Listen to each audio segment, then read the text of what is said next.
Israel के हमले में मारे गए हिजबुल्लाह के चीफ हसन नसरल्लाह को शुक्रवार को दफन कर दिया गया। हसन नसरल्लाह को हिजबुल्लाह ने बिना ज्यादा शोर शराबे के एक सीक्रेट जगह पर दफन किया है। हिजबुल्लाह से जुड़े एक सूत्र ने दावा किया है कि इजराइल के डर से हिजबुल्लाह ने नसरल्लाह को अस्थायी तौर पर एक सीक्रेट जगह पर दफन किया। दरअसल नसरल्लाह के जनाजे पर इजरायली हमले का खौफ था। लेबनान के एक अधिकारी ने बताया है कि हिजबुल्लाह ने लेबनान की सरकार के जरिए अमेरिका से एक गारंटी हासिल करने की कोशिश की थी। नसरल्लाह के जनाजे पर हमला नहीं होगा, लेकिन बेरूत में लगातार हो रहे इजरायली हमले की वजह से इस पर कोई गारंटी नहीं मिल पाई थी।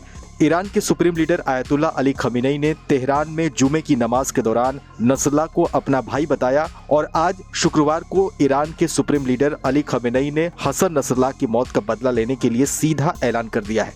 खमीनेई ने जुमे की नमाज के बाद अपने भाषण में इजराइल को खत्म करने की चेतावनी दी है। खमीनेई ने यह भी कहा कि जरूरत पड़ने पर ईरान फिर से इजराइल पर हमला करेगा। ईरान के सुप्रीम लीडर ने इस्लामिक देशों से एकजुट होने का भी आग्रह किया है। आपको बताएं तो हसन नसरल्लाह की मौत जहरीले धुएं की वजह से दम घुटने से हुई थी। वो बेरूत में हिजबुल्लाह के सीक्रेट बंकर में छिपे हुए थे, जहां 27 सितंबर को इजराइल के हमले में उसकी मौत हो गई। इजराइल के चैनल 12 ने अपनी रिपोर्ट में बताया था कि इजरायली हमले में नसरल्लाह का सीक्रेट बंकर तबाह हो गया था, जिसमें 64 साल के नसरल्लाह की जहरीले धुएं में दम घुटने की वजह से मौत हो गई।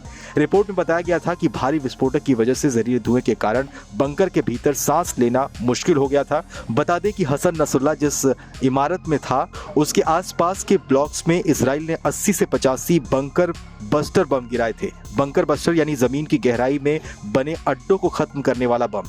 ये सतह से काफी नीचे जाकर भी तबाही मचाते हैं। नसरल्लाह जिस इमारत में था वहां पर बम गिरने से 30 फीट गहरा गड्ढा हो गया था।